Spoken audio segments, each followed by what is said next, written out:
सेवक बचन सत्य सब जाने, आश्रम निकट जाई निहराने। भरत दीख बन शैल समाजू, मुदित क्षुधित जनु पाई सुनाजू। भरत ने सेवक के सब वचन सत्य जाने और वे आश्रम के समीप जा पहुँचे।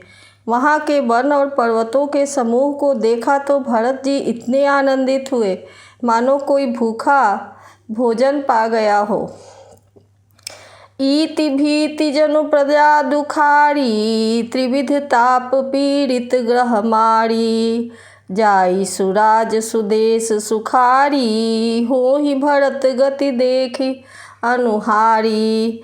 जैसे इति के भय से दुखी हुई और तीनों आध्यात्मिक, अधिदैविक और अधिभौतिक तापों तथा क्रूर ग्रहों और महामारियों से पीड़ित प्रजा किसी उत्तम देश और उत्तम राज्य में जाकर सुखी हो जाए, भरत जी की दशा ठीक उसी प्रकार हो रही है। राम वास बन संपत्ति भ्राजा, सुखी प्रजा जनु पाई सुराजा।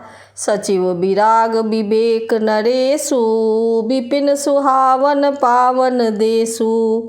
श्री रामचंद्र जी के निवास से वन की संपत्ति ऐसे सुशोभित है मानो अच्छे राजा को पाकर प्रजा सुखी हो। सुहावना वन ही पवित्र देश है, विवेक उसका राजा है और वैराग्य मंत्री है। भटजम नियम शैल रजधानी, शांति सुमति सुचि सुंदर रानी। सकल अंग संपन्न सुराऊ, रामचरण आश्रित चित चाऊ। यम अहिंसा, सत्य, अस्तेय, ब्रह्मचर्य और परिग्रह तथा नियम, शौच, संतोष, तप, स्वाध्याय और ईश्वर प्रणिधान योद्धा है। पर्वत राजधानी है। शांति तथा सुबुद्धि दो सुंदर पवित्र रानियां हैं। वह श्रेष्ठ राजा राज्य के सब अंगों से पूर्ण है और श्री रामचंद्र जी के चरणों के आश्रित रहने से उसके चित्त में आनंद और उत्साह है। स्वामी, अमात्य, सुहृद, कोश, राष्ट्र, दुर्ग और सेना राज के ये 7 अंग हैं। जीति मोह महिपाल दल, सहित विवेक भुआल। करत अकंटक राजपुर, सुख संपदा सुकाल। मोह रूपी राजा को सेना सहित जीत कर विवेक रूपी राजा निष्कंटक राज्य कर रहा है। उसके नगर में सुख संपत्ति और सुकाल वर्तमान है। वन प्रदेश मुनिवास घनेरे, जनुपुर नगर गाँव गन खेरे। विपुल विचित्र विहग मृग नाना, प्रजा समाज न जाई बखाना। वन रूपी प्रांतों में जो मुनियों के बहुत से निवास स्थान हैं, वही मानो शहरों, नगरों और गाँवों और खेरों का समूह है। बहुत से विचित्र पक्षी और अनेकों पशु ही मानो प्रजाओं का समाज है, जिसका वर्णन नहीं किया जा सकता। खगहा करिहरि बाघ बराहा, देखी महिष वृष साज सराहा। बयर बिहाई चरही एक संगा, जह तह मनहु सेन चतुरंगा। गैंडा, हाथी, सिंह, बाघ, सुअर, भैंसे और बैलों को देखकर राजा के साज को सराहते ही बनता है। ये सब आपस का वैर छोड़कर जहाँ तहाँ एक साथ विचरते हैं, यही मानो चतुरंगिनी सेना है। झरना झरहि मत्त गज गाजहि, मनहु निशान विविध विधि बाजहि। चक चकोर चातक सुक पिक गन, कूजत मंजू मराल मुदित मन। पानी के झरने झर रहे हैं और मतवाले हाथी चिघार रहे हैं, वे ही मानो वहाँ अनेकों प्रकार के नगाड़े बज रहे हैं। चकवा, चकोर, पपीहा, तोता तथा कोयल के समूह और सुंदर हंस प्रसन्न मन से कूज रहे हैं। अलिगन गावत नाचत मोरा, जनु सुराज मंगल चहुओरा। बेली बिटप तृण सफल सफूला, सब समाज मुद मंगल मूला। भौरों के समूह गुंजार कर रहे हैं और मोर नाच रहे हैं, मानो उस अच्छे राज्य में चारों ओर मंगल हो रहा है। बेल वृक्ष तृण सब फल फूलों से युक्त है। सारा समाज आनंद और मंगल का मूल बन रहा है। राम शैल शोभा निरखी, भरत हृदय अति प्रेम। तापस तप फल पाई जिमि, सुखी सिराने नेम। श्री राम जी के पर्वत की शोभा देखकर भरत के हृदय में अत्यंत प्रेम हुआ। जैसे तपस्वी नियम की समाप्ति होने पर तपस्या का फल पाकर सुखी होता है। तब केवट ऊंचे चढ़ी धाई, कहे भरत सन भुजा उठाई। नाथ देखियहि बिटप विशाला, पाकरि जम्ब रसाल तमाला। तब केवट दौड़कर ऊंचे चढ़ गया और भुजा उठाकर भरत जी से कहने लगा, हे नाथ, ये जो पाकर जामुन आम और तमाल के विशाल वृक्ष दिखाई देते हैं, जिन तरु बरन मध्य बटु सोहा। मंजु विशाल देखी मन मोहा, नील सघन पल्लव फल लाला। अविरल छाह सुखद सब काला। जिन श्रेष्ठ वृक्षों के बीच में एक सुंदर विशाल बर का वृक्ष सुशोभित है, जिसको देखकर मन मोहित हो जाता है। उसके पत्ते नीले और सघन हैं और उसमें लाल फल लगे हैं। उसकी घनी छाया सब रीतियों को सुख देने वाली है। मानहु तिमिर अरुणमय राशि, बिरचि विधि संकेली सुषमासी। एतरु सरित समीप गोसाई, रघुबर पड़न कुटी जह छाई। मानो ब्रह्मा जी ने परम शोभा को एकत्र करके अंधकार और लालिमामयी राशि सी रच दी है।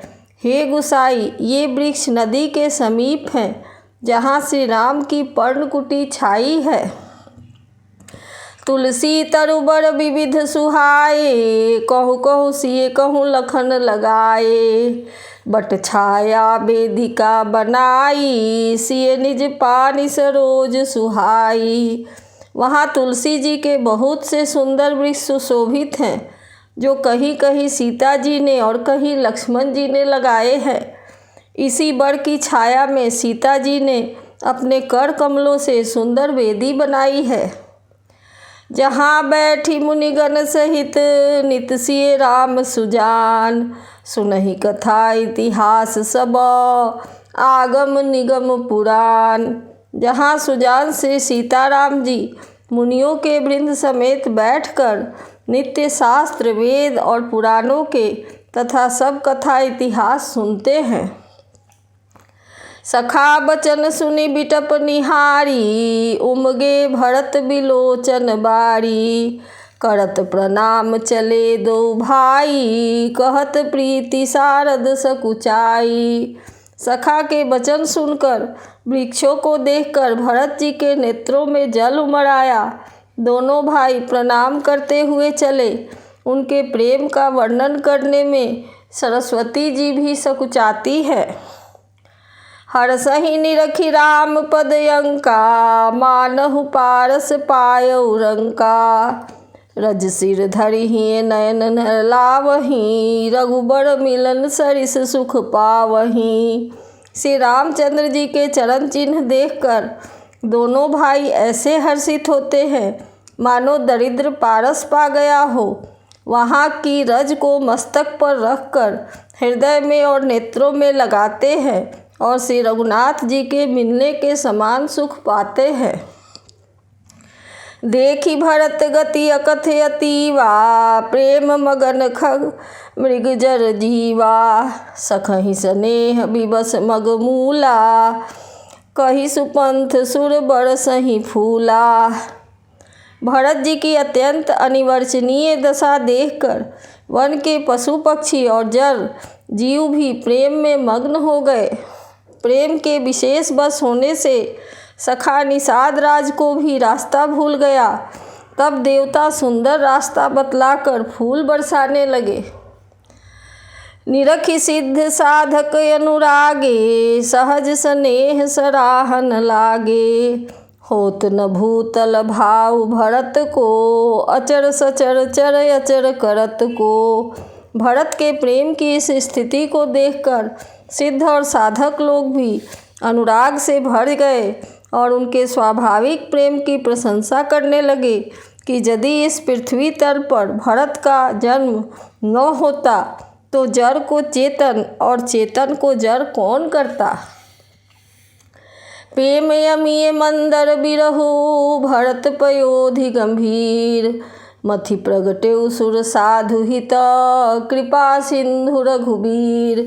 प्रेम अमृत है, विरह मंदराचल पर्वत है, भरत जी गहरे समुद्र हैं, कृपा के समुद्र। श्री रामचंद्र जी ने देवता और साधुओं के हित के लिए स्वयं इस भरत रूपी गहरे समुद्र को अपने विरह रूपी मंदराचल से मथ कर यह प्रेम रूपी अमृत प्रकट किया है। सखा समेत मनोहर जोटा लखेउ न लखन सघन बनयोटा भरत दीख प्रभु आश्रम पावन सकल सुमंगल सदन सुहावन। सखा निषाद राज सहित इस मनोहर जोड़ी को सघन वन की आड़ के कारण लक्ष्मण जी नहीं देख पाए। भरत जी ने प्रभु श्री रामचंद्र जी के समस्त सुमंगलों के धाम और सुंदर पवित्र आश्रम को देखा। करत प्रवेश मिटे दुख दावा जनु जोगी परमारथ पावा।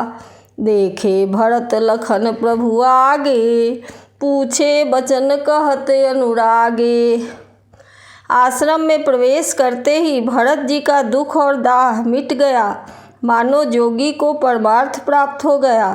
भरत जी ने देखा कि लक्ष्मण जी प्रभु के आगे खड़े हैं और पूछे हुए वचन प्रेम पूर्वक कह रहे हैं, पूछी हुई बात का प्रेम पूर्वक उत्तर दे रहे हैं। शीस जटा कटि मुनि पट बाधे तून कसे कर सरु धनु काधे। वेदी पर मुनि साधु समाजू सिए सहित राजत रघुराजू। सिर पर जटा है, कमर में मुनियों का वस्त्र बांधे हैं और उसी में तरकस कसे हैं। हाथ में बाण तथा कंधे पर धनुष है। वेदी पर मुनि तथा साधुओं का समुदाय बैठा है और सीता जी सहित श्री रघुनाथ जी विराजमान हैं। बलकल बसन जटिल तनु श्यामा जनु मुनि बेश कीन्ह रति कामा। कर कमल निधनु सायक फेरत जिए की जरनी हरत हसी हेरत। श्री राम जी बलकल वस्त्र है, जटा धारण किए हैं, श्याम शरीर है। सीता जी और श्री राम जी ऐसे लगते हैं मानो रति और कामदेव ने मुनि का वेश धारण किया हो।